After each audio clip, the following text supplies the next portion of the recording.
ஆண்டவன் எதையுமே சோதிச்சு பார்க்காமல் கொடுக்க மாட்டான். சோதிச்சு பார்க்கறதுனா என்ன? நம்மால் அதை வச்சு தாங்க முடியுமான்னு பார்த்துட்டு தான் உன்னை கொடுக்கணும். ஒரு 3 வயசு குழந்தைகிட்ட கொண்டு போய் ஒரு மோட்டார் சைக்கிள் வாங்கி தரமாட்டோம். அந்த பையனுக்கு முதல்ல சைக்கிள் ஓட்ட தெரியுதா, அவனால் பிரேக் போட முடியுமா, தெரிஞ்சுதான். 8 போட தெரிஞ்சா தான். இப்போ 10 பாக்கெட்டில் போட்டால் கொடுத்துட்றோம். அதனால தான் பல பேர் 10 பேரை போட்டு தள்ளுறோம். அது வேற.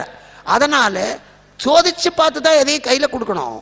ஒரு 10 பவுன் நகையை எடுத்து 1.5 வயசு குழந்தை கழுத்தில் போட்டு போட கண்டு ரோட்டை விளையாடுன்னு சொல்ல மாட்டோம். அந்த பணத்தை, அந்த நகையோட அருமை குழந்தைக்கு தெரியுமா, அதை பத்திரமா பாதுகாத்துக்க தெரியுமா, அந்த வயசு வந்தால் தான் கொடுப்போம். முறுக்க கொண்டு போய் 10 மாச குழந்தைக்கு தரமாட்டோம். பல்லு முளைச்சுடுத்தா அந்த பல்லால் முறுக்க கடிக்க முடியுமா பார்த்துட்டு தான் கொடுப்போம்.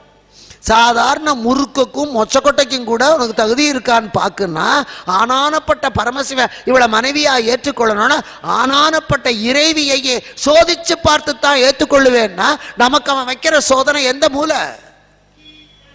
பகவானை சோதிக்கிறான, பார்வதியவே சோதிச்சவன் அவன்.